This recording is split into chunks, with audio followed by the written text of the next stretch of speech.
Hello बच्चों, let's read the question. तो इस क्वेश्चन में हमें बोला गया है कि electron microscope has high resolution power.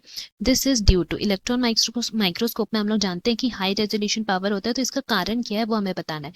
ए है electromagnetic lenses, B very low wavelength of electron beam, C low wavelength of light source used, और डी है high numerical aperture of glass lenses which are used. So इस question की अगर हम की concept के बारे में बात करते हैं, then it will be electron microscope. तो यहाँ पे हम लोग जानने वाले इलेक्ट्रॉन माइक्रोस्कोप के बारे। अगर हम लोग इलेक्ट्रॉन माइक्रोस्कोप को डिस्क्राइब करें, देन बोल सकते हैं कि सबसे पहले तो इसमें लिखा है कि इनका रेजोल्यूशन पावर बहुत ज़्यादा होता है। ये पहला तो हमारा स्टेटमेंट हो गया कि it has high resolution power. And जो हमारा लाइट माइक्रोस्कोप है उससे ज़्यादा इसका रेजोल्यूशन रहता है। एंड ये क्यों रहता है? It is because it has very low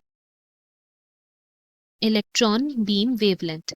तो हम लोग यहाँ लिख सकते हैं लो इलेक्ट्रॉन बीम। इसमें क्योंकि इलेक्ट्रॉन माइक्रोस्कोप है तो इलेक्ट्रॉन बीम्स यूज होते हैं। एंड ये जो बीम्स रहते हैं उनका वेवलेंथ बहुत लो रहता है। इसी वजह से क्या होता है कि रेजोल्यूशन पावर हाई हो जाता है, because they both are inversely proportional. That means wavelength जो है that is inversely proportional to resolution power. इसलिए मतलब जितना वेवलेंथ कम रहेगा रेजोल्यूशन उतना ज्यादा रहेगा। हम लोग बोल सकते हैं कि वेवलेंथ ऑफ इलेक्ट्रॉन क्या है। तो इन दिस केस हम लोग बोल सकते हैं कि वेवलेंथ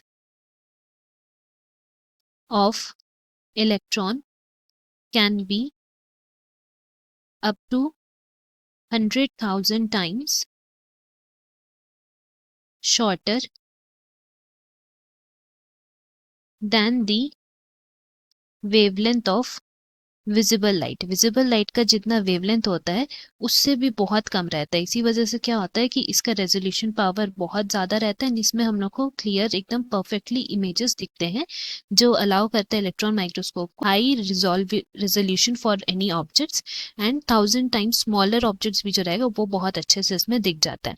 इसीलिए हम लोग बोल सकते हैं कि यहाँ पे हमारा करेक्ट जो स्टेटमेंट हो जाएगा वो क्या हो जाएगा? Due to very low wavelength of electron beam. That is option B यहाँ करेक्ट हो गया। Hope you have understood. Best of luck. Thank you.